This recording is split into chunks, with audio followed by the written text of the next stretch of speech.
People keep asking us, are you back? And yeah, I'm thinking we're back with another episode of Glad You're Free Europe. I'm Abram, and today I'm joined by Liam. How we doing? And special guest Pam. Hi.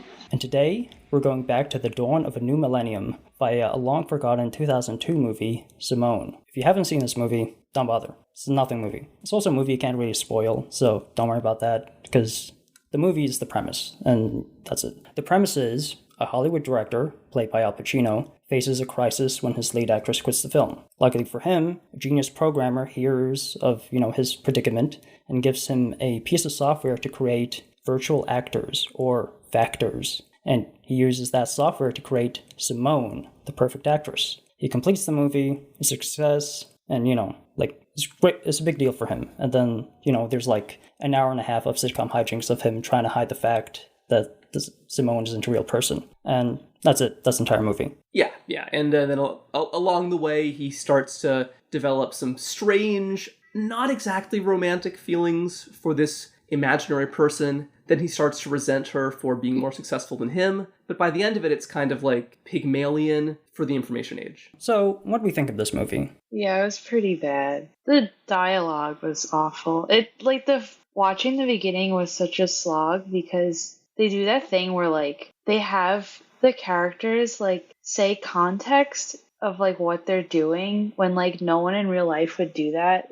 For example, she's like, oh, well, after the divorce, XYZ. Oh, yeah. It's classic Hollywood. There's no audience there. There's no reason to remind your ex-husband you're not divorced. He knows. Yeah. Very bad expository dialogue. And there's, no reason to care about any of the characters. I always do have a soft spot for movies that kind of show how the sausage gets made. Yeah, if it's campy, it's good and self-aware, but this wasn't. It was just such bad writing. Yeah, you say it wasn't because I'm pretty sure this movie is meant to be a comedy, but it's like a first draft of a comedy where they wrote the structure and they wrote the characters and everything out, but a couple of people were supposed to go back and write a jokey line here and there, add setups and payoffs and stuff, and that never happened. They just made the first draft into a movie. I heard a new movie that came out is just like that. The Scary on 61st. Sorry.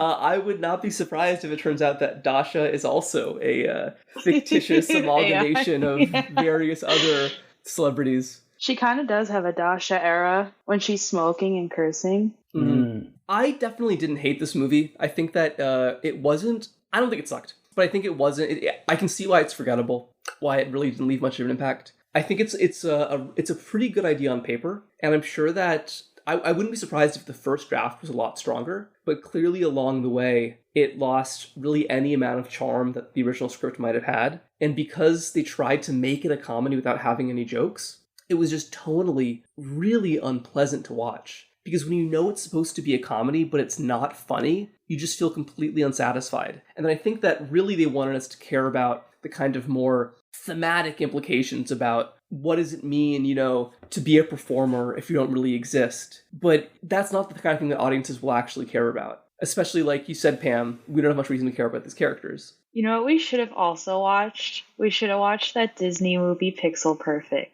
Oh, that was on my Letterboxd watch list. I put a few movies on my watch list for this episode to see which one would be best. And I watched Looker, and that wasn't great, and it didn't really fit thematically. Then I watched this, and this one fit perfectly thematically, but also wasn't great. And then I just didn't feel like watching Pixel Perfect. Honestly, that movie had more depth to it. Anyway, we keep saying this is supposed to be a comedy, and I just want to explain why it feels like it's meant to be a comedy. Is this movie takes place over the course of 2 years, but it feels like a week. And that's very clearly intentional. You very clearly are trying to make this feel like an extended sitcom by intentionally not having just establishing shots that okay, this is 6 months later, stuff like that. But so it looks and feels like a sitcom, but there's no jokes. Right. But I will say this is the kind of movie that's perfect for cable because of the way it's structured, because you only really watch the first 30 minutes. Then after that, you can change the channel, watch something else for a little bit, get up, make dinner, come back, and then just catch the last half hour, and you won't really miss anything. No, yeah, absolutely. This movie was written and directed by Andrew Niccol, who before this movie, he wrote The Truman Show and wrote and directed Gattaca. That's right. And the structure of this movie is like basically the same as those, and that none of these scripts are intricately plotted, where like every scene like leads into the next scene and there's like a very strong narrative throughout the movie. It's just, you have your premise up front, and then most scenes are fleshing out the premise. And some scenes are progressing the plot, but that's not really the point of the movie. The point of the movie is just to like enjoy this premise. And I believe, Abram, that Andrew Nichols also a fellow New Zealander. I don't think he made any New Zealand movies. I think he moved to Hollywood, and that's when he got his movie career. Yeah, but I think like these kinds of movies, the ones that are just, you can kind of leave them on in the background and just enjoy them. Like, those are great movies to have. Oh, yeah. It's much better than like having on like 4 episodes of The Office or Friends in the background like constantly. I totally agree.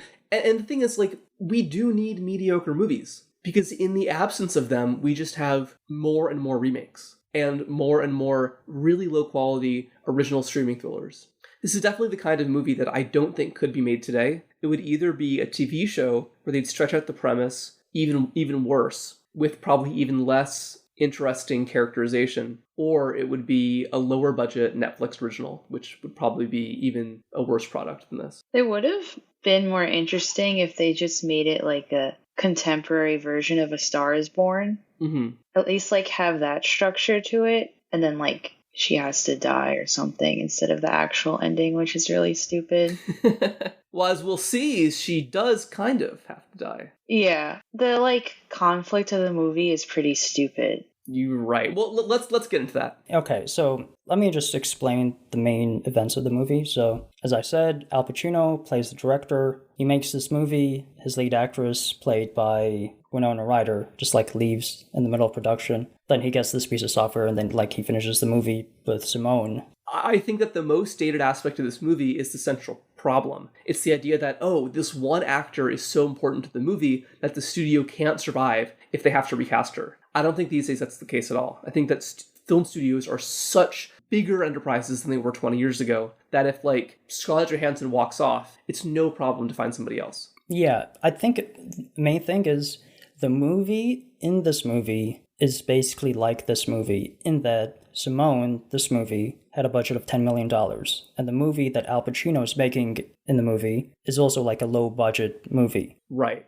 And also, and again, these types of movies, a movie with these is, if you adjust for inflation, that's probably like closer to 20 million. But $20 million movies don't really come out anymore. If they do, they're streaming originals. Yeah, because my interpretation of the movie that Al Pacino is making is that, it's like a simple character drama, like a romance. And, they only have like a budget of like 10 million, and they only have like allotted time of like a month to shoot the movie. So they're working on a limited budget, and limited time, limited resources. And so if like the entire movie is held on, okay, we're going to get this big actress, like Scarlett Johansson, like, what was that movie she was in recently? Marriage Story. Yeah, like if Scarlett Johansson just like left Marriage Story, like when it was like 3/4 done, that movie would have just died, right? Because it's like a low budget movie. It's being held on like these 2 actors.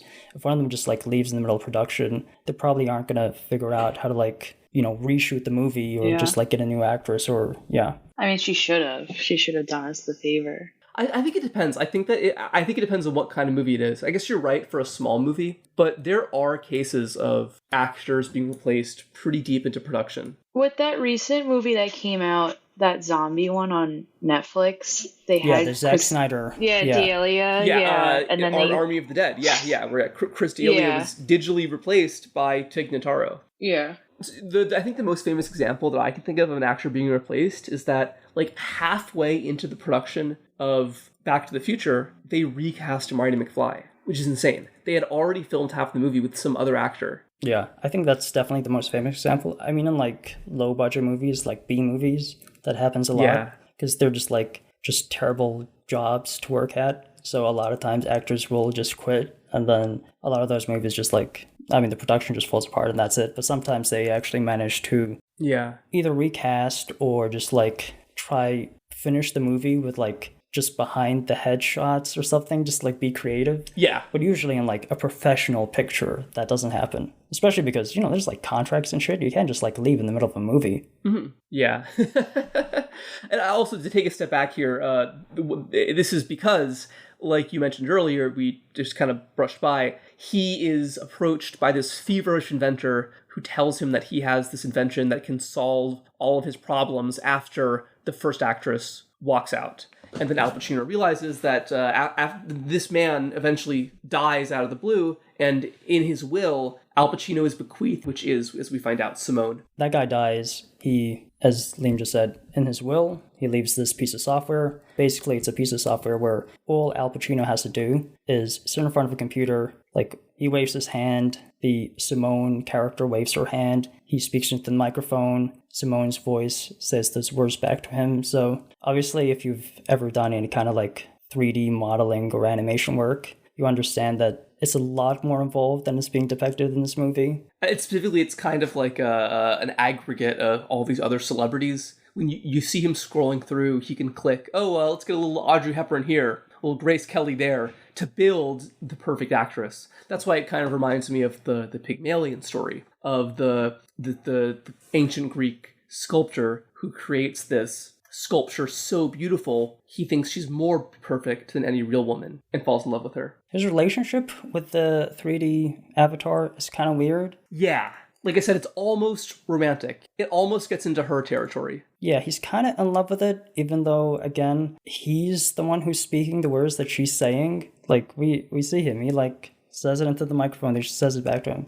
Which I guess it kind of makes sense that just hearing those words in a woman's voice is enough, even if he knows that it's a computer, but I don't know. But it never goes all in the way. This movie does not explore the premise deeply in any meaningful way. It's like, when you sit in your hand for a long time, and then, you know what I mean? He never falls in love with the avatar. He never, like, gets caught. He never, like, there's no real conflict. Okay, so I'll step back a little. The press are fucking in love with Simone. They want to know who Simone is. They want to know where she lives. All the paparazzi are showing up at Al Pacino's house because they think maybe Simone's at his house or something. Yeah, because the big thing is that because this person doesn't really exist, there's this immediate mystery. Who is this actress winning these awards? Where is she? How come nobody has ever seen her? There are a couple interviews, but it's because she doesn't really exist. They're just done remotely with Al Pacino speaking through a microphone and her voice coming out.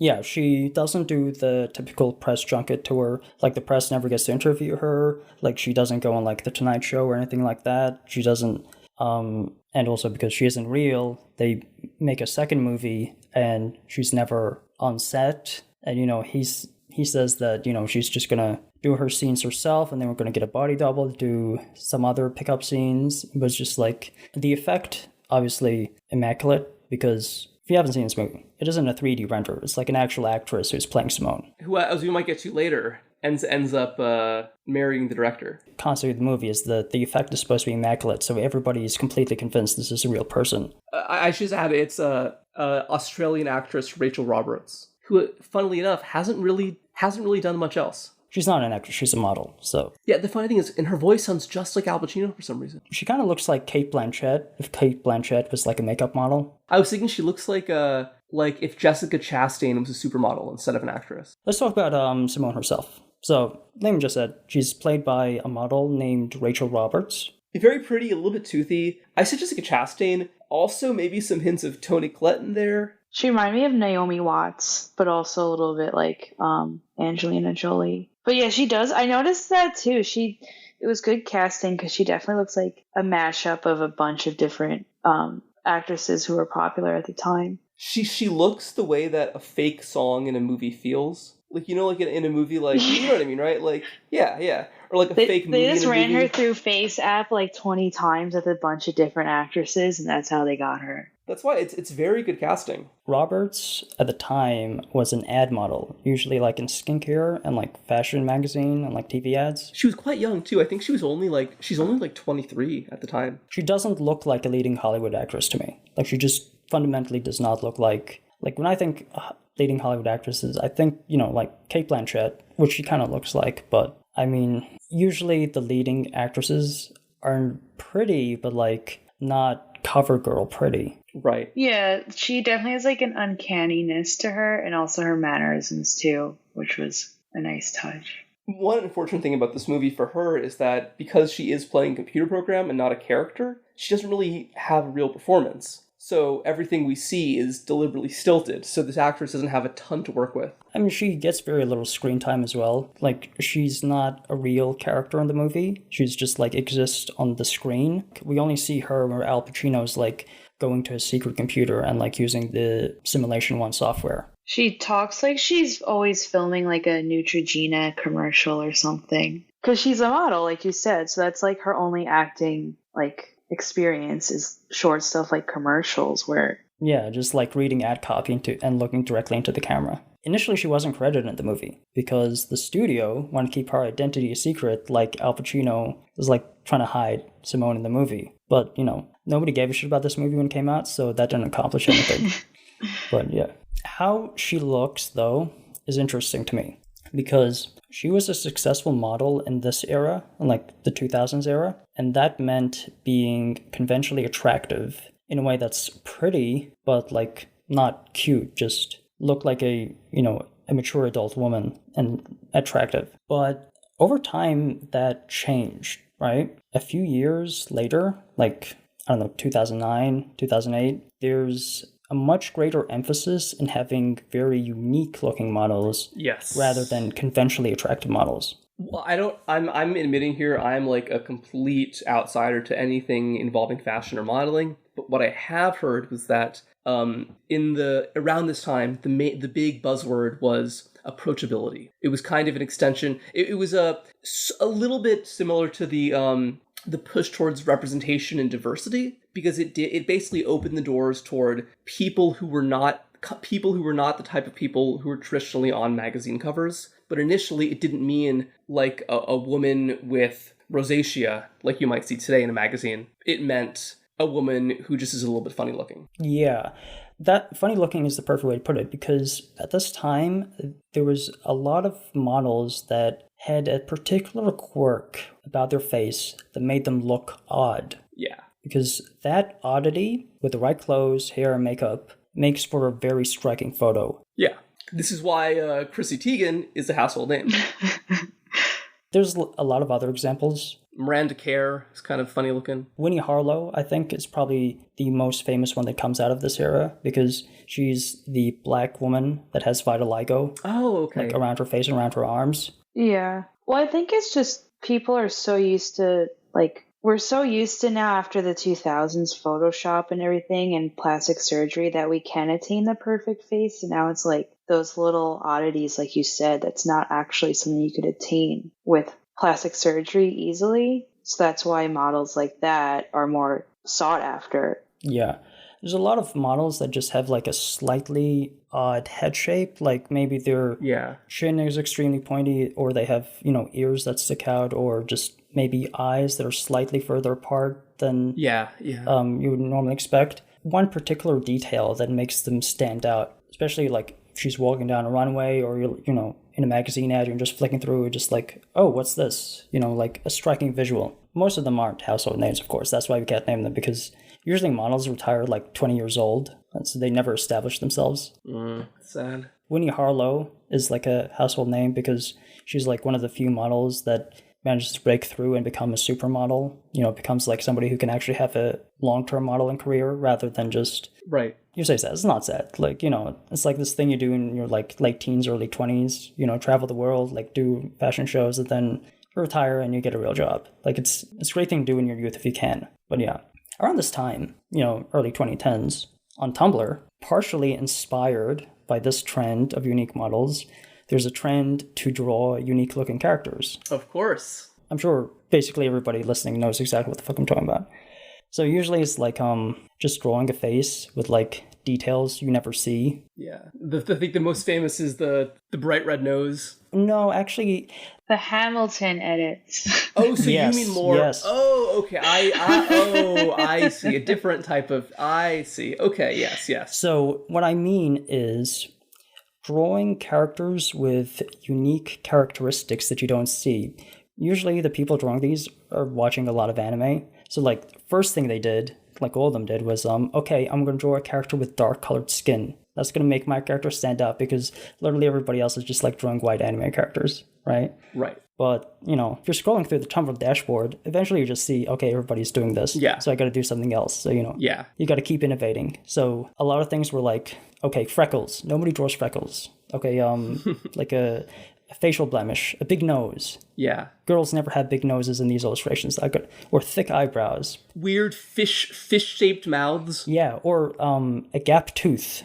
Or piercings, like a septum piercing. Never see that. And then all of a sudden, everybody's doing that. So, you know. Yeah, it's just like very literal interpretations of representation. Yeah. Just little checkboxes. Or making them androgynous or racially ambiguous. Again, just... Yeah. And, so, you know, this went on for a while. And eventually it just becomes, like, normalized. So, like, nobody gives a shit anymore. But around 2016, something magical happened. A synthesis of these two things was born. So, part Tumblr drawing, part real-world fashion model. I am, of course, talking about Little Michaela, Brazilian-American vlogger, influencer, model, Gen Z fashion icon. Oh, yes. Let's get into her deal right now. This is an article that's a little after she became, like, a thing. So, at first, she was just, like, an Instagram account, and then she became, like, a thing people talked about, and this is what they were saying. Meet Lil Michaela, the AI influencer. Michaela Souza, better known as Lil Michaela, is the first computer-generated social media influencer. In less than 2 years of existence, she's amassed over 1 million Instagram followers and sparks a debate about what makes a persona real online. In an era of fake news, AI Russian troll farms, catfishing, and deceptive selfies, Michaela highlights how technology is estranging us from reality. No, she's not. She's not doing any of that shit. She's not highlighting shit. She is just a fucking... Okay, I'll have a link to her profile in the show notes if you want to check it out, but don't bother. I'll just explain right now, which is what this Instagram account is there's a real model, and, you know, they take photos of her, or she takes selfies of herself, you know, just like very typical Instagram influencer bullshit. If you live in a big city, you've probably seen the angel wings, like, spray painted on the side of buildings, and then, like... Oh, yes. You know, a skinny girl will, like, stand in front of the angel wings and looks like she looks like an angel, you know, that kind of crap. That's the crap she's doing. But somebody's taking those photos of that real-world model. We don't even know who it is. I think it might have been, like, a couple of people doing it. And then just photoshops this very crappy 3D render of a face onto that person's face. No, it looks like a 2007 Final Fantasy cutscene. Yeah, exactly. Just a horribly out-of-date CGI. And I say this is a synthesis of Tumblr crap. Let me just explain what she looks like. So she has light brown skin, dark brown hair, you know, straight hair. Kind of like a Princess Leia thing almost going on. Yeah. She has freckles on her brown skin. She's a gap tooth.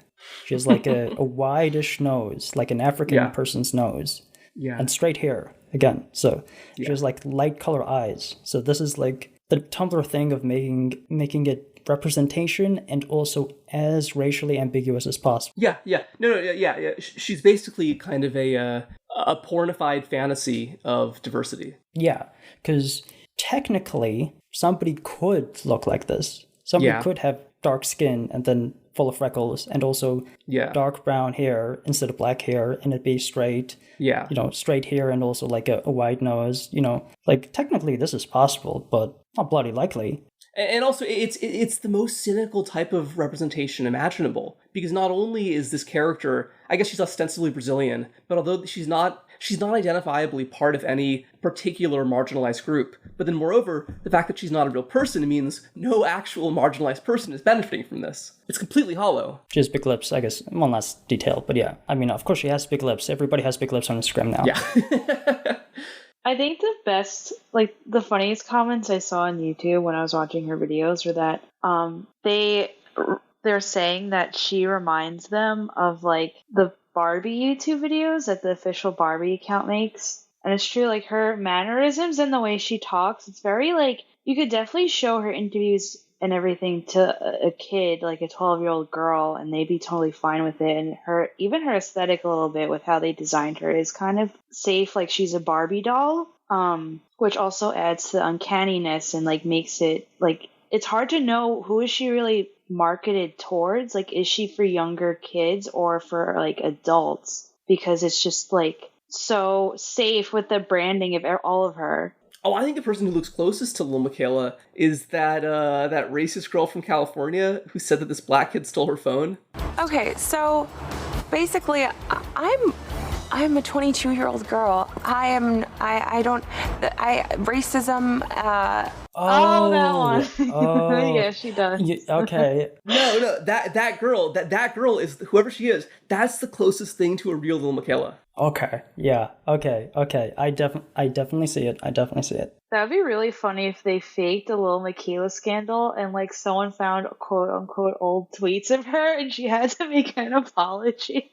There's multiple fake Little Miquela scandals, and they were all so cringe. I just wanna. One thing is, Miquela's made by a company, and the company has like multiple other like models like this.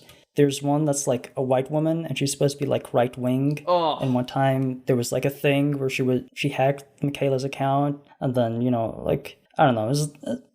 I'm not even gonna like go into details because it's so dumb. For a lot of people, the initial impulse is to dismiss Lil Miquela as unreal, but in many ways she's only marginally less real than the living, breathing influencers that she sometimes uses as Instagram props. With the right lighting and a high enough camera angle, anyone can make themselves look like an entirely different person online. In his career-defining work, Simulacra and Simulation, the late French philosopher Jean Baudrillard argues that human beings are no longer able to see the world as it really is, because technology and the media have blurred our perception of the real and the imagined to such an extent that we can no longer separate the two. Okay, that's true. Fair enough. This state, where reality and illusion fold into one, is called hyperreality. Hyperreality is created by simulacra, which are images that serve as a representation or imitation of a person or thing. Yeah.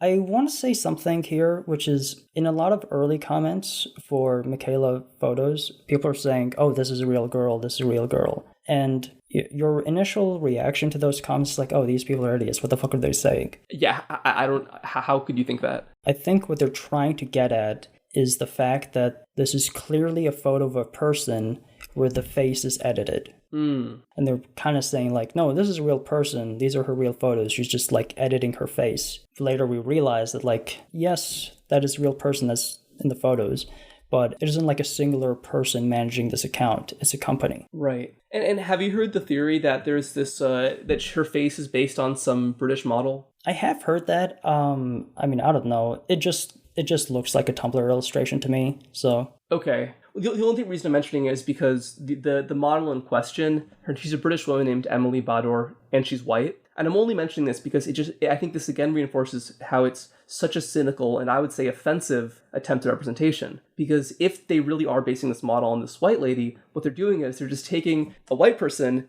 who already looks like the kind of ideal of like, Eurocentric beauty, and then tuning her up slightly so she has certain like so-called ethnic features that can still be desirable, while also being still within the realm of, Eurocentric acceptability. Yeah, I mean, I guess that makes sense. Like, obviously they have to start with like a base. Like, they probably base the 3D model on like an actual human being, and then, then you apply color and texture to the model. So then, that part's the easy part. Like, you can just make the skin color any color you want. Whereas like modeling like the exact face shape is very difficult to do if you don't have a reference. So it makes sense they probably use just like a famous person, like a model, where they can just get like source a lot of photos of this person's face from like multiple angles. That part in the article, well, first of all, it's totally wrong because, I mean, people see Lil Miquela and know that she's not real. Like, there's no, like you said, like when people are saying, oh, that's a real girl, they're just saying like they used a model. But people, you can pretty clearly tell it's just an edited photo.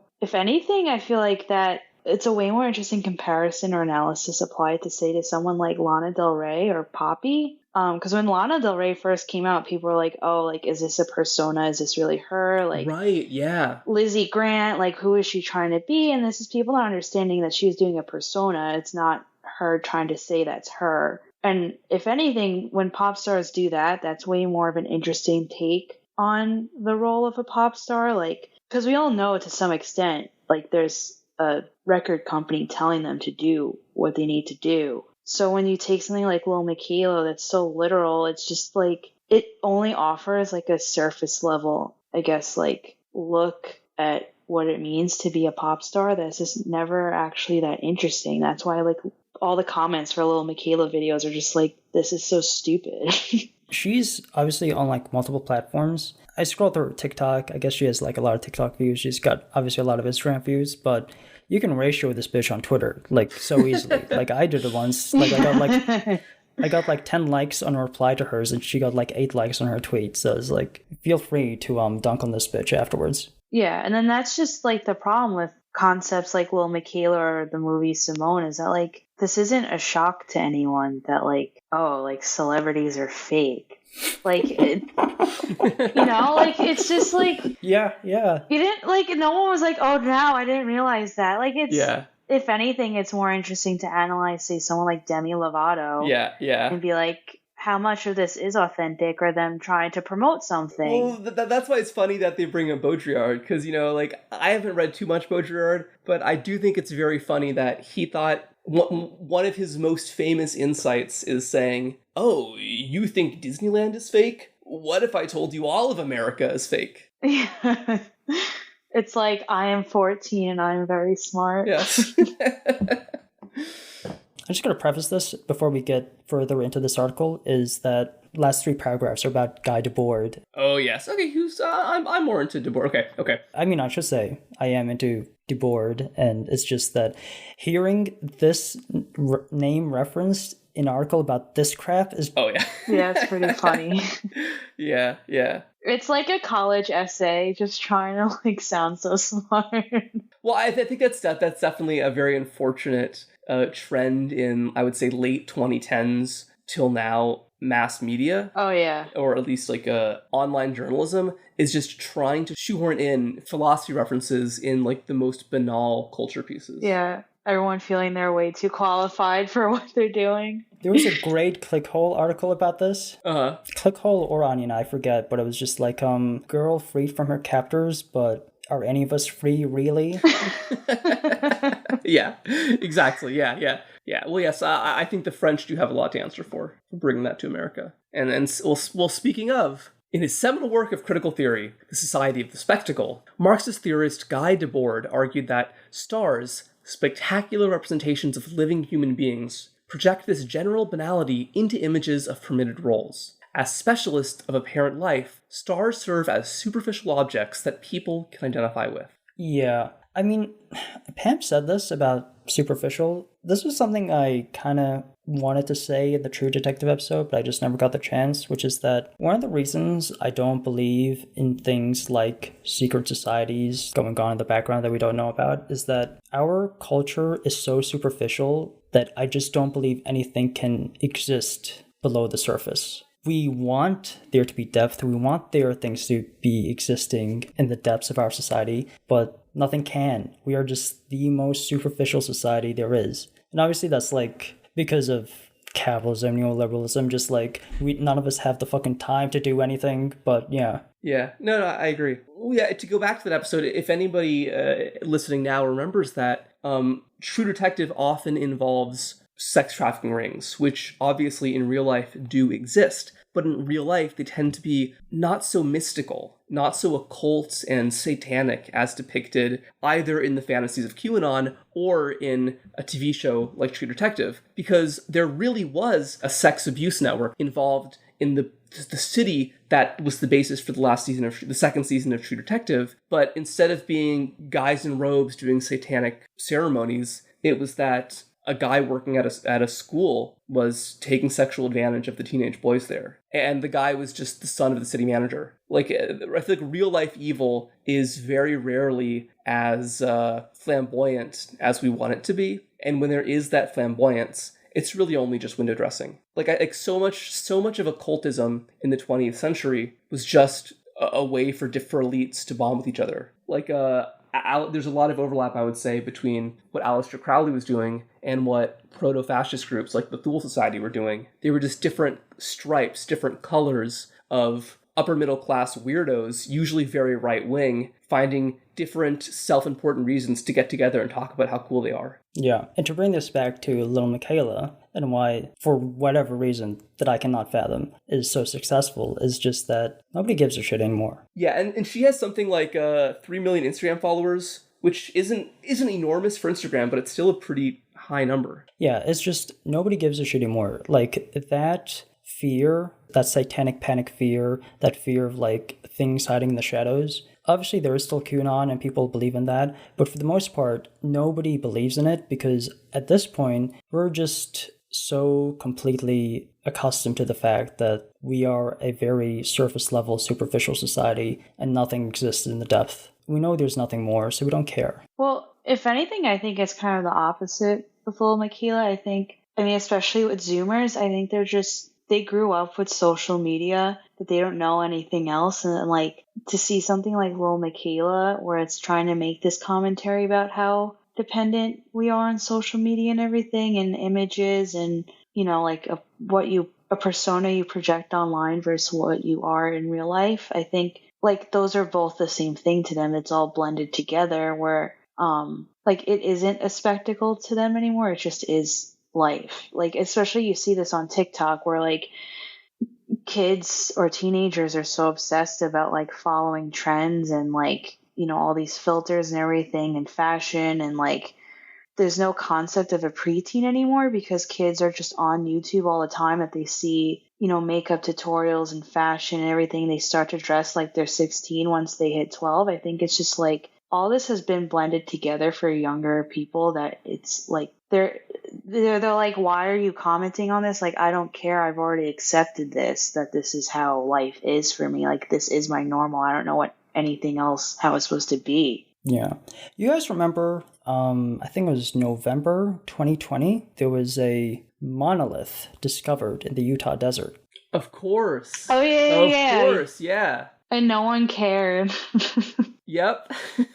Initially, people cared. For the first week, there was interest. Especially when it turned out that it had been there for years. Yeah, somebody went on Google Earth and noticed that it was there for years. People were wondering, okay, what is this? And then a few days later, another one was discovered like in the middle of a park somewhere. And then everybody stopped giving shit. There was like a very viral tweet just saying like, can we just cut to the revelation of whatever this is? Come on, we know this is a viral marketing stunt. Let's just get to it. Obviously, what it turned out was that initial monolith was like, I guess somebody's art piece just erected in the desert years ago. But then a week later, somebody saw this on the news and decided to erect their own at the park somewhere, just like to fuck with people. Yeah, some copycat. There's one in LA and there's one in Romania. But yeah, I think that just says that there's no capacity for believing in any kind of mystery anymore. People kind of sort of believe in UFOs, I guess. Obviously, there's UFO stories coming out in the past couple of years that people are interested in, but I think that's like a very small percentage of people. I think for the most part, people are just like have completely given up on giving a shit about anything mystical or mysterious in the world. Yeah. Let's go back to a time that's a little less depressing. Let's go back to the dawn of a new millennium. All right. Pam, take us away. Cyber Babe to read the news, January 2000. She's being called the news anchor for the new millennium.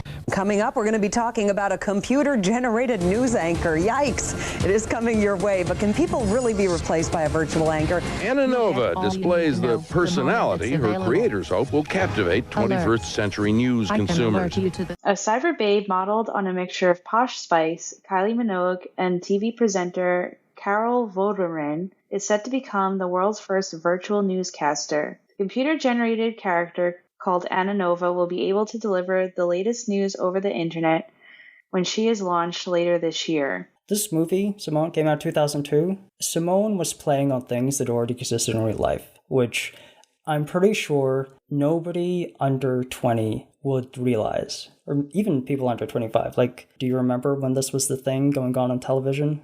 No, I do not. Pam, do you remember when we had a cyber newscaster? Not really. I feel like it would have been something on like AOL, but not on TV. For whatever reason, there was a lot of these. Ananova was created by PA New Media, which claims to have given her a full range of human characteristics based on the personality most people wanted to read the news. As a result, she has a profile of a single 28-year-old girl about town who loves Oasis and The Simpsons and is 5 feet 8 inches tall. She's just like me. She's just an e-girl. She's just every girl on Twitter. That's true. She was ahead of her time. Okay, Anna Nova was possibly inspired by Diki, otherwise known as DK96, a Japanese/Korean virtual singer who vies for the title of the first ever cyber babe. Of course the Japanese did it first. Oh yeah, of course. I mean, who else? But I gotta say, this is very funny to me, is that cyber babe was the nomenclature for the time. So this article that we're reading is from the BBC News. You know, a respectable newspaper is referring to these women as cyber babes.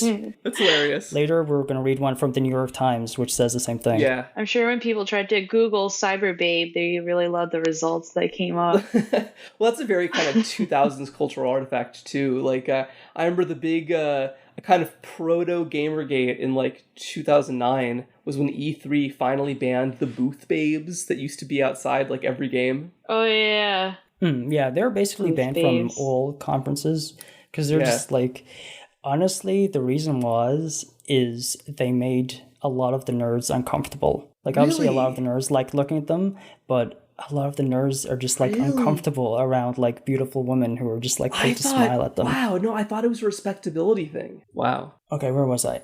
Okay, so Diki, she released a pop song in 1996. It looks like a cutscene from like Tekken 3. It has that look. This was like a big thing. At the dawn of the millennium, people were obsessed with this idea of replacing specifically women with 3D models. Well, I think that's why I never like caught on. It was kind of always a novelty. There's a couple of pop stars that tried this. Let's get into them. T-Babe is tipped to become the next pop music sensation. She's blonde, very sexy, and is reported to have a great voice.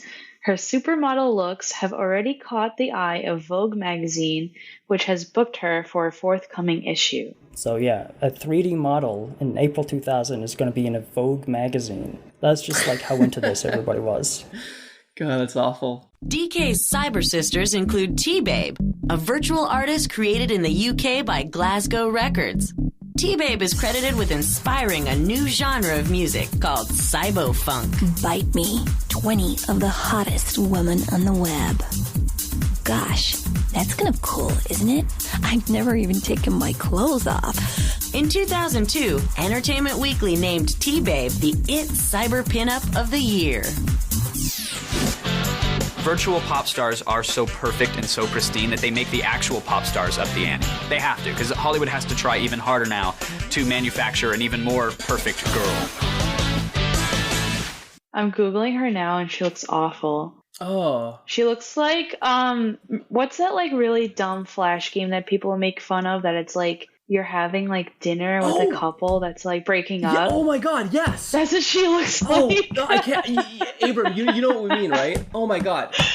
You like watch them have a divorce. Oh my god. It's called Facade, yeah. It's such an awful game. That's what she looks like. Uh-huh. Cyber Babe, Cyberfunk, like all these names are much cooler than what the fuck we have now. That's true. Definitely the kind of like early 2000s techno optimism was very fun.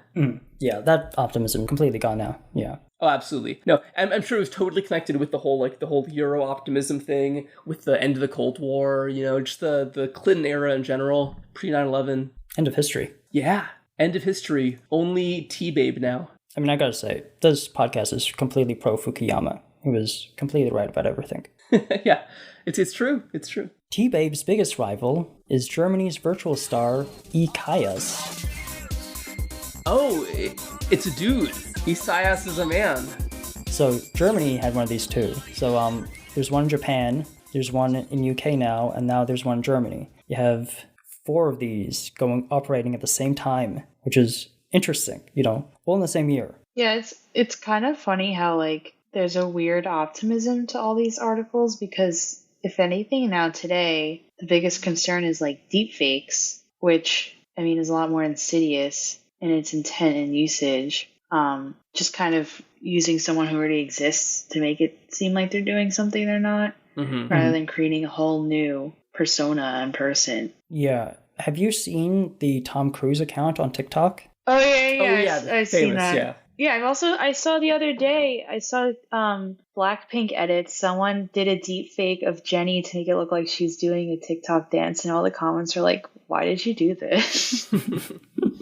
But like people are starting to do that now as fan edits. Yeah, I mean, this is obviously different than deepfakes in that these are very clearly not real persons.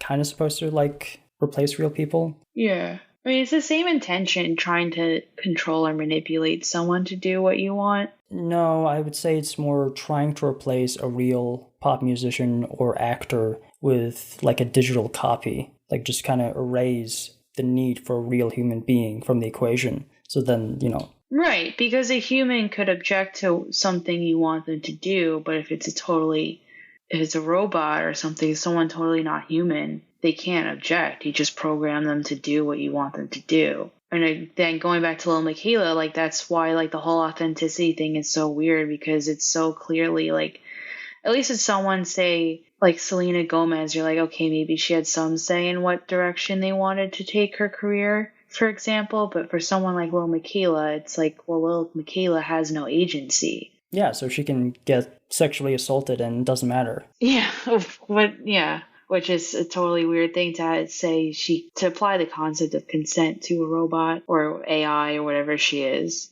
I mean, it's a fictional character, so you can just say, oh, our fictional character also knows exactly what you're going through because she suffered, assault in her life as well. No, the Lil Miquela assault video is one of the lowest things I've seen. It's just such an insidious attempt to chase clout in a way that really made me feel kind of queasy. Lil Miquela also does they make her do vlogs and upload onto YouTube and Twitter, which is also weird because they clearly made a fake bedroom background for her and make it seem like she's recording a vlog, like she's a YouTuber.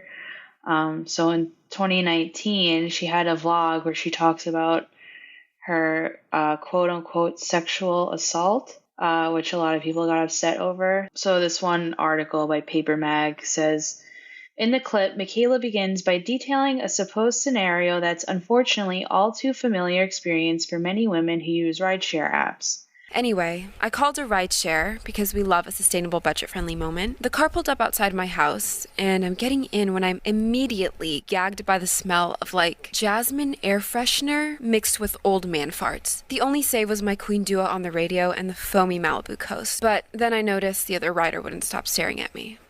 Okay, sure, I looked cute in my Club 404 tennis skirt, but this stare was less, I think you're cute, and more, I'm confused by what you are, and I deserve to find out. Best believe that after a minute or so, this has the audacity to lean in so close that I can literally smell his breath as he whispers, "Are you real?" His hand literally lingers there rubbing my skin, she said of the creepy-ass man she was supposedly sharing a lift with.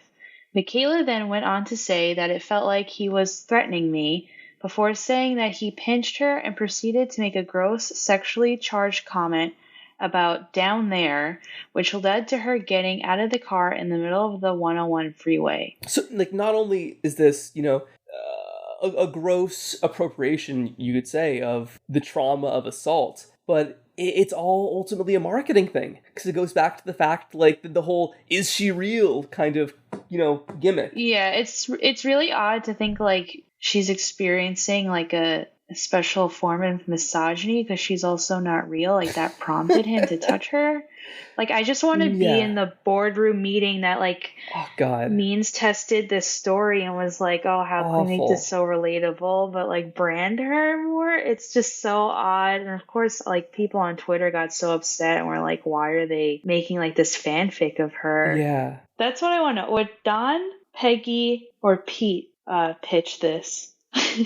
the Lil Miquela sexual assault vlog. Of course, Pete. Yeah.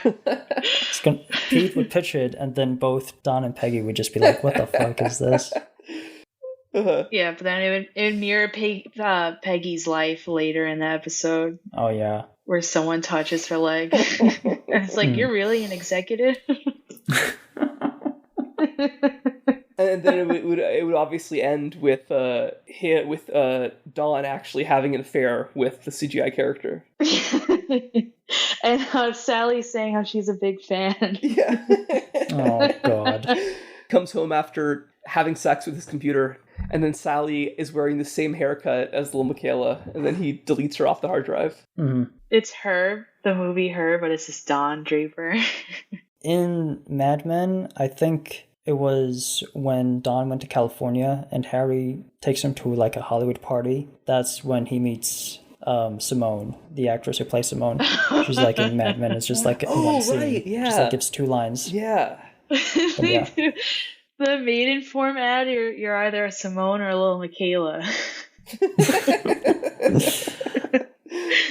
Okay, so back to models. While we're on the topic of Simone and Lone Michaela, let's go back to models. So here's an article from the New York Times, the most trusted source of journalism for like 100 years or whatever the fuck, titled, "Perfect Model, Gorgeous, No Complaints, Made of Pixels." Webby 2K is the latest lithesome discovery of John Casablancas, the founder of Elite Model Management, which shaped the careers of Cindy Crawford and Naomi Campbell. Okay, so big deal. Yeah. And if anybody's wondering, yes, that it's the same Casablancas. No, God. I think it's so funny. It's the Strokes, one of the best bands of the last 20 years, just made by the children of some of the worst people on the planet. They all met at a Swiss boarding school. They're like a little team of supervillains. Oh, were they on the same boarding school as Kim Jong-un? A very good chance. You probably actually can only get into that school if your father has killed at least 100 people. Or at the very least, afford to. Talk about being fashion forward. The Elite Modeling Agency is adding to its stable of stars for the millennium. Webby is the agency's newest supermodel, and her runway is cyberspace. Plans for Webby are ambitious. Like many of her counterparts, her future includes not only modeling, but also acting on television and in movies. I think that you need cyber everything nowadays. You need to be people who are available in 2 different places at the same time. A virtual model is absolutely the ideal person for that. She don't complain. She doesn't have a boyfriend. She don't be late. No skin problems, no weight problems. She's perfect. Webby exists only in cyberspace, the creation of Swedish animator Steven Stallberg, but that didn't hinder her from posing for a feature in Details in October 1999 and a new Nokia phone advertising campaign in Latin America. Actually, I recognize the name Steven Stallberg, and I bet you probably do too, Abram. Oh, yeah. He's this CGI artist guy who some of his stuff is kind of interesting, but a lot of it's really horny. And he's been around forever. And he does some of it's kind of good, but it's all kind of porny. So it's funny that he was the one behind this. If you Google his name, it's basically just CGI pinup stuff, usually with kind of a fantasy bent, and some of it very kind of weird and kinky. Yeah. Also, he lives in Malaysia now. Ooh, that's a very bad sign. Regardless, Webby can eat nothing and keep her curves, boasted Mr. Casablancas, who left Elite and founded Illusion 2K, an agency dedicated to representing virtual models. She can be on time or in 2 places at once, and she'll never get a pimple or ask for a raise. Sometimes I wish all models were virtual. Oh, good. This is just printed in the New York Times without I guess there's kind of some pushback in this, yeah. But it's just I mean, people were just saying this in 2001. Yeah. It's not that long ago. People were just saying this out in the open and yeah. Oh, it's hilarious, yeah. Oh yeah, wouldn't it be great if you just replaced women with virtual machines? It's yeah, everyone's just you know what? That would be a good idea if we replaced a woman. These models arrive at a time when the distinction between reality and artifice has so eroded into mass culture that to some minds it hardly exists. Think of Madonna or Michael Jackson, said Marcia Kinder, professor of critical studies at the University of Southern California. What's so distinctive about these stars is the malleability of their image. They are constantly reinventing themselves in a way that makes them seem like virtual figures. We even talk about them as if they were virtual. And why not? In our postmodern culture, a simulacrum is not only acceptable, it is preferable. There's that Beauregard shit again. What the hell is this? Every single time you're going to pull out Beauregard? I will say that I've heard that in like the 80s and 90s, Baudrillard was like the biggest guy in American philosophy, and he was actually, I believe, living in LA at the time, which might be part of this. I blame the Matrix. Yeah, it's just very funny It's that true. like both these articles about like 3D models is just like they're pulling Yeah. the exact same like philosophy. Yeah. Well, speaking of movies, people are fine with fake now, says writer-director Andrew Niccol, whose movie in progress, Simone, is due out next fall. Very soon, we'll be able to turn our television sets on and not know if the presenter is real or fake, Mr. Niccol said. And frankly, we won't care. When so many real actors and models have digital work done to them, we're talking about a very gray area of reality, Mr. Niccol said. Pilfering a line from the movie, he added, "It's gotten to the point that our ability to manufacture fraud now exceeds our ability to detect it." Yeah, or it's just like, oh, okay. Even the director of this movie is just saying, yeah, wouldn't it be great if you could just replace like female actors with software? Well, I think it's these articles, it's just they're hyping up something that the technology just wasn't there yet. Right. Like you said, like a lot of the graphics look like Tekken and stuff. Yeah. So it's kind of like how when people would talk about AI like 5 years ago or now, thinking like, oh, we're gonna have, you know, self-driving cars and stuff, when really we don't have the AI technology yet. And this kind of going crazy with like the potential scenarios it could bring. Yeah, nobody talks about Siri anymore. Yeah. No. Yeah. Like I know some people are super into Alexa and stuff, but most people are like, it's just a novelty to them. They're into it in the sense of just like, hey, Alexa, can you play this piece of music real quick? Yeah, it's not like smart home, smart house. However, the cyberbabe's extreme malleability has raised the ire of feminists. Virtual females are the postmodern equivalent of a mail-order bride, scoffed Susanna Walters, director of the Feminist Studies program at Georgetown University. They are compliant creatures created for one's pleasure. Another example of the female as object. And worse, Miss Walters suggested, an ideal that real women cannot hope to emulate. I'm glad they actually put that in this article. None of the articles like put that shit in, but at least the New York Times thought it was like, maybe somebody thinks it's kind of worrying that all these like famous and powerful men are just so eager to replace their female workers with computers. Well, it kind of reminds me of like all the like a lot of the especially poorly adjusted like incel creep boys. A lot of them are really excited at the prospect of sex bots because they think that like, oh, a sex robot will replace women, so we don't have to deal with women Yeah, anymore. like real dolls. Yeah. Yeah. No, and those guys, they love talking about like artificial wombs too. Because some of them really do think that the world would be better if it was just dudes. Yeah, I mean, they've completely given up on the idea of getting a girlfriend for real. So just like, okay, well, maybe technology will fix this problem in the future. It's funny when you are like ostensibly like a traditionalist, like you talk about how like, like the old times are so much better than now. And then you want to completely abandon anything resembling a traditional lifestyle because you're so bad at achieving one. It's interesting how like this never really picked up in the US, but in Japan they have like Miku and stuff. Which I mean I think part of the reason she does well there is because they don't care about having her be authentic and relatable like Lil Michaela. She's literally like she's a fun little pop star. Like if you watch her live shows, it's just like people like holding glow sticks and stuff, and like it's just kind of like a little rave or something. It's not like they want a pop star who has like something to say. They get that it's kind of like campy and playful, and like they understand that something fake like that is never gonna actually offer like a human connection or like a like real human interaction. And I guess also just like in Japan, people are so alienated that like they've already had a culture of, I mean, like people like what's the term? Hikikomori? Yeah, and like those pillows and stuff. I don't know. It's just like more ingrained in Japanese culture to kind of accept that you're alienated and like use these items or products to kind of fill that void and not actually like look too deep into it. But in America, we're way more neurotic with like knowing that something's fake, but still trying to make it authentic and human. And like in Japan, they just kind of accept that it's not human. Yeah.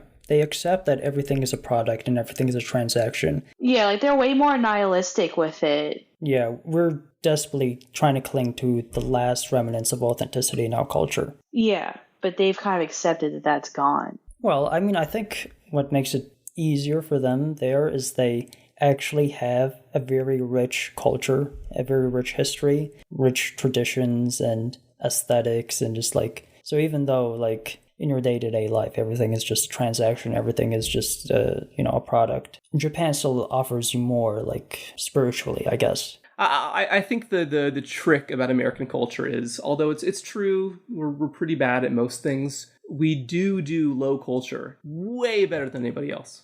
Anyway, let's get back to Miku. I want to talk about her a little bit. So, let me explain what she is, because most people kind of don't get what Hatsune Miku is. But she's a Vocaloid, and Vocaloid is a piece of software that synthesizes vocal tracks. And Hatsune Miku is the name of a voice that you can buy. In 2006, there's like a meme, popular meme on like 4chan and even like 2chan in Japan. It's called Leak Spin. I'm sure you've probably heard of this. Where it's yeah. Oh, of course. It's like just a perfect loop. And that was like a very big meme in like 2006. Yeah, And then in 2007, the Hatsune Miku voice was released for the Vocaloid software. And somebody in Japan redid that song using the Hatsune Miku voice and then uploaded to, I forget what the name of the website is, but it's Japan's equivalent of YouTube.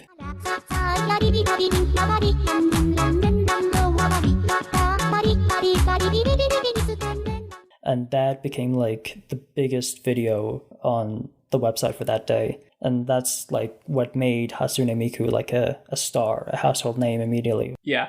No, it's the point now that like even in America, you'll see people with Hatsune Miku car decals. And it's been this way for like 5 or 6 years. Let's go through this timeline a little bit. Japanese pop star Hatsune Miku takes the stage as 3D hologram. This is November 2010. A few months ago, a 3D projection of Miku pranced around several stadium stages as part of a concert tour, where capacity crowds waved their glow sticks and sang along. It all reminds us a bit of Simone. Remember her? She's the sultry actress who captivated adoring audiences in the 2002 film of the same name. Somewhere, we bet Simone's just a little bit jealous. Wow. Pitting women against each other. I gotta say, obviously I prepared the notes for this episode. I did not type in Hatsune Miku Simone and look for articles that mentioned them both. No. I was just like going through Hatsune Miku's Wikipedia article and clicked one of the sources, and this source also mentioned Simone, which is very amusing. Yeah. Yeah, it's funny they referenced a movie. This is 2010, and they referenced a movie that bombed in 2002.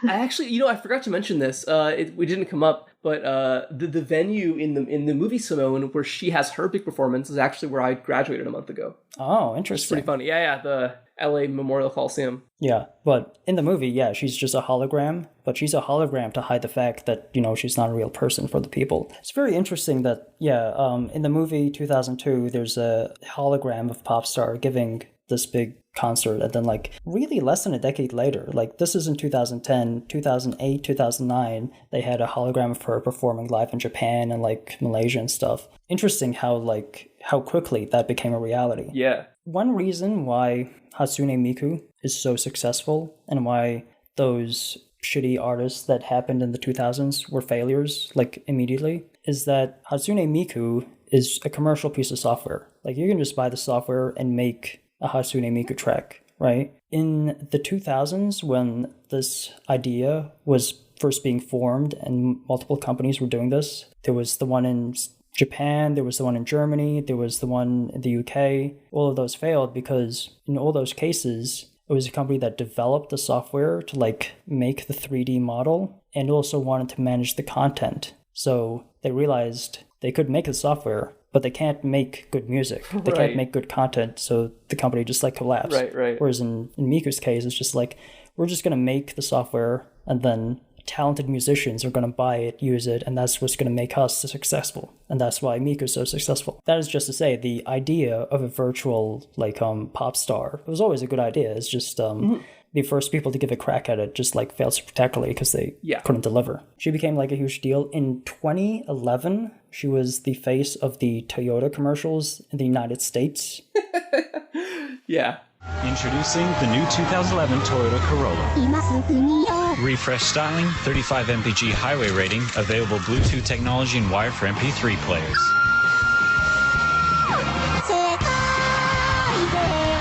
It's the official car of Hatsune Miku. Follow her big dreams at toyota.com/Corolla Miku. Oh, we have to play the commercial of her with Scarlett Johansson. Hi, Miku. This is Scarlett. Being true to who you are makes all your dreams possible. She opened for Lady Gaga in 2014 when Lady Gaga released Art Pop and did her tour for that. Like, Hatsune Miku was her opening act. In less than a decade, she went from just this piece of software that, like, you could buy to, like, create vocal tracks for your song to being, like, a household name and, like, touring with Lady Gaga.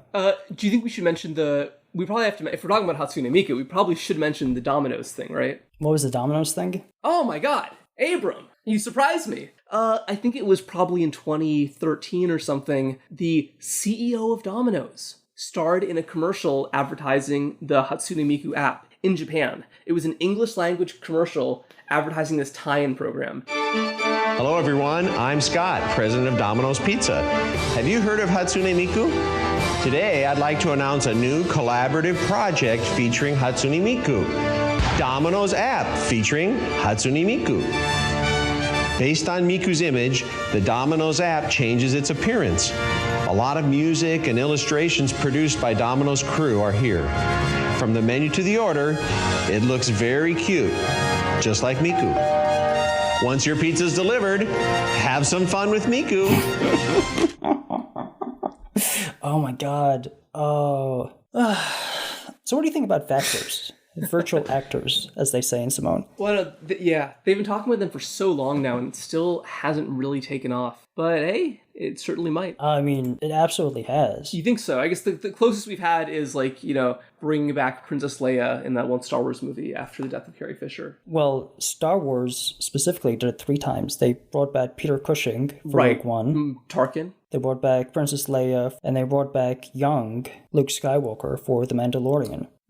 Okay. And for The Mandalorian, I'm pretty sure they just used Mark Hamill's real voice. They just had him, like, speak into a microphone. But with Peter Cushing, I'm not sure what they did. They might have used, like, a sound-alike. I mean, we mentioned the Tom Cruise TikToks earlier. Was that a sound-alike, or was that just somebody using deepfake audio? Because that is a possibility now as well. They can just, like, if they have enough audio of you performing throughout the years, they can easily synthesize it to make it sound sort of believable. Yeah, I mean, obviously that. There was Paul Walker, like Fast and Furious 7. That was a CGI guy. Oh, they brought him back too? Ugh.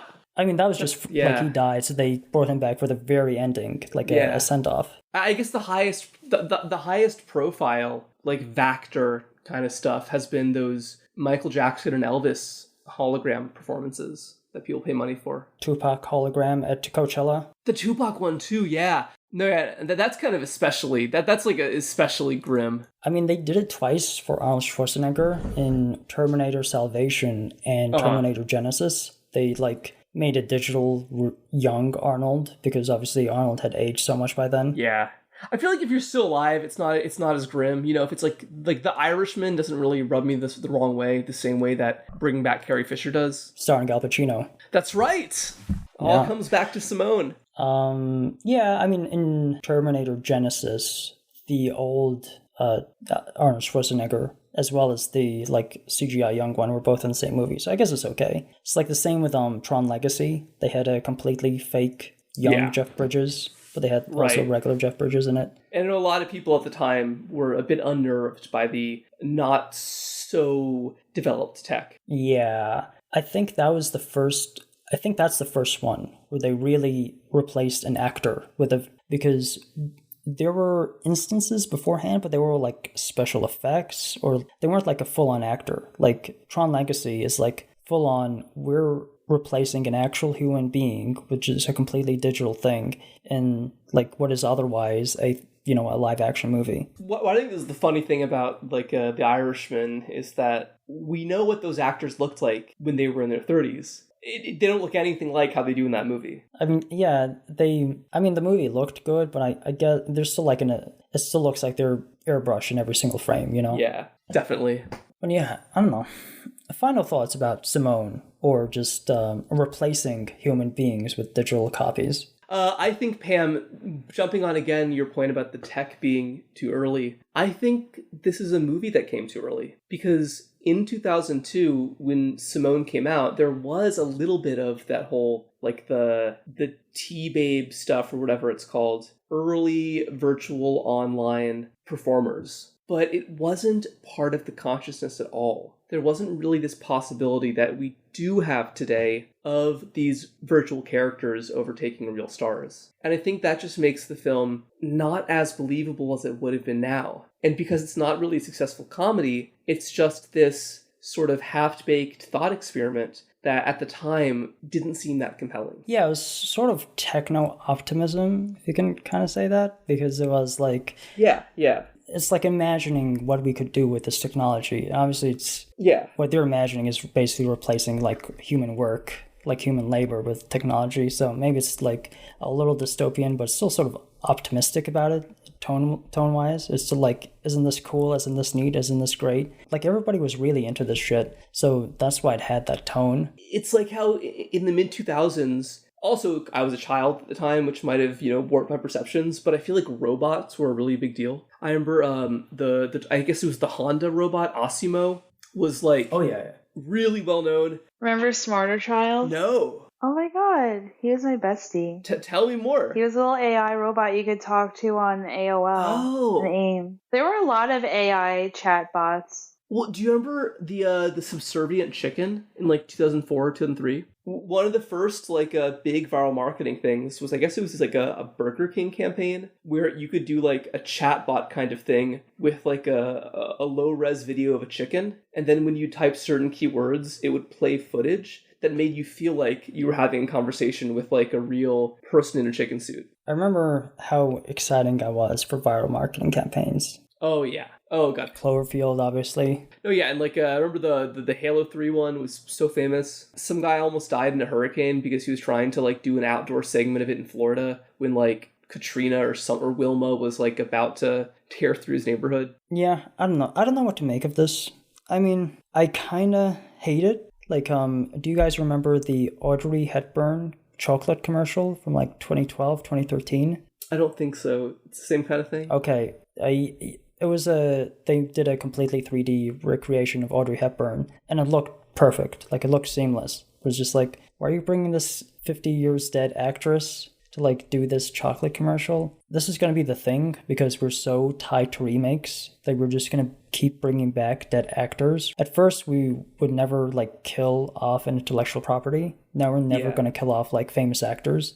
Famous actors are just going to continue to live on as 3D models in the future. That's a really good point. And this kind of reminds me, I don't have to go into it too deep here, but I have my own little amended version of the Fukuyama thesis, which is specifically about culture. I think that we're basically still in the 80s, and that all of the cultural artifacts, cultural mores, and maybe even political discourse of let's say the long 80s, late 70s, early 90s, everything since 93, everything since the election of Bill Clinton has been the Carter and Reagan years repeated again and again. It's the same type of discussions. It's the same type of music, often the same exact artists. And if they're dead, like Tupac, then we bring him back. So in this movie, the way the movie ends is his ex-wife, the producer, finds out Simone isn't real, and then she helps him fake it.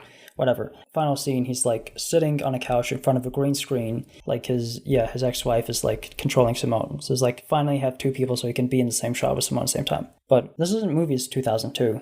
And what struck out to me is that he's sitting in front of a green screen and not a blue screen. Liam, you work in movies. What is the difference between a blue screen and a green screen? I actually didn't know there was a significant difference. So I think why don't you tell me? Okay, so because blue screens are better for movies that are edited on film, because blue is obviously completely different. Oh, of course, from, human skin tone, but it's also on one end of the visible light spectrum, so it's isolated that way.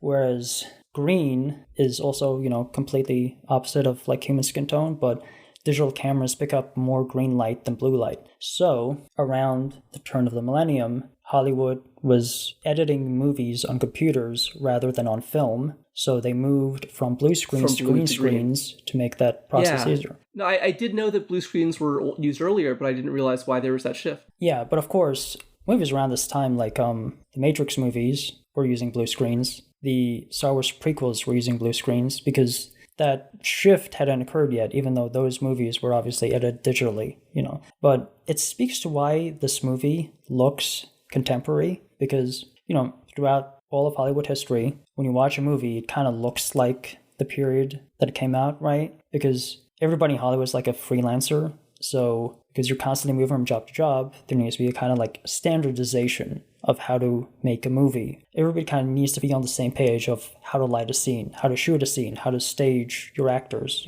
Unless it's like a very artistic movie. If it's just like a movie like Simone, which is fairly standard comedy, so it can be shot fairly standardly. Mm-hmm. But yeah, so obviously throughout the decades, those standardizations kind of shift, which is why the look of movies sort of shifts slowly throughout time. Yeah. And then around 2000, is basically the final shift. Like, Simone looks like it could have come out in 2018. Yeah. Because we haven't really changed the standardization process of how to make a movie since then.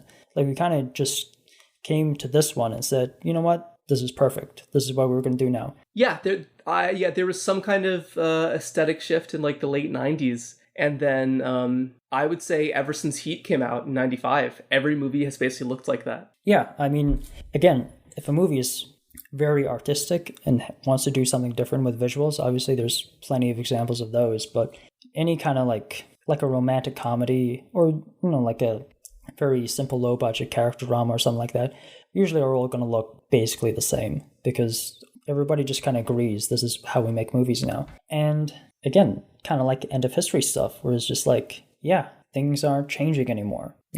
Maybe vectors will be the thing that makes us shift. Maybe the fact that we don't even need, obviously we don't need sets anymore, right? Like, so many fucking movies are just completely shot in front of a green screen. Yeah. And COVID only amplified that. There was that, it was pretty awful, but there was that Netflix show Space Force, which is going to go down in history books as this monumental TV show only because so much of it was done remotely. They just started filming it when the pandemic hit, and they were so determined to finish it. They finished it by having tons of, scenes where it looks like there's three actors together, but they're really in separate rooms, or green screen scenes where no one's actually in the same place at all. The ending Avengers Endgame was very much like this. I'm pretty sure you've seen it before. Yeah, where it's just like they have that long panning shot with like basically every single actor that's ever appeared in an Avengers movie. Oh, yeah, and no one's actually there. Hilarious, yeah. And it's very clearly, they're just doing like a shot of every single one of these actors individually and then piecing together. Yeah. It was stitched together like a Thanksgiving photo with a dysfunctional family. Anyway, Pam, any final thoughts? Yeah, I think we're all a little bit like Simone in our own ways. So terrible. Yeah, on that note, this was Glider for Europe. I'm Abram. I was joined by Liam and Pam, and we're signing off. Bye.